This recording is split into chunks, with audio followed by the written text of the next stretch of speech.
মধ্যপ্রাচ্যে আবারও যুদ্ধের আশঙ্কা তীব্র আকার ধারণ করেছে।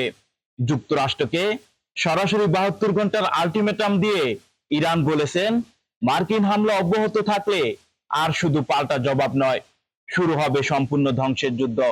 একই সঙ্গে হরমুজ প্রণালীতে উত্তেজনা বাড়ায় বিশ্ববাজারে নতুন করে জ্বালানি সংকটের সংখ্যা দেখা দিয়েছে। ইরানের সর্বোচ্চ নেতা আয়াতুল্লাহ আলী খামেনির জ্যেষ্ঠ উপদেষ্টা এবং সাবেক আইআরজিসির কমান্ডার মোহসেন রেজাই বলেছেন, আগামী 2 থেকে 3 দিনের মধ্যে মার্কিন হামলা বন্ধ না হলে ইরানের সশস্ত্র বাহিনী প্রতিরক্ষামূলক অবস্থান থেকে পূর্ণাঙ্গ আক্রমণাত্মক অভিযানে যাবে।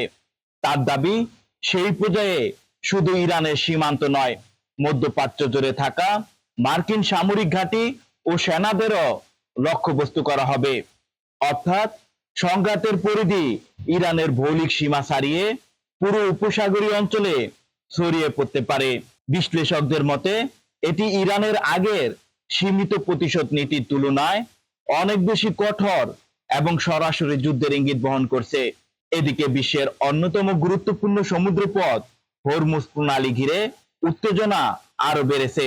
প্রতিদিন বিশ্বের সমুদ্রপথে পরিবাহিত প্রায় 20% অপরিশোধিত তেল এই প্রণালী দিয়ে যায়। সেখানে যে কোনো সামরিক সংঘর্ষ, আন্তর্জাতিক জ্বালানি সরবরাহ এবং তেলের দামে বড় ধরনের অস্থিরতা সৃষ্টি করতে পারে।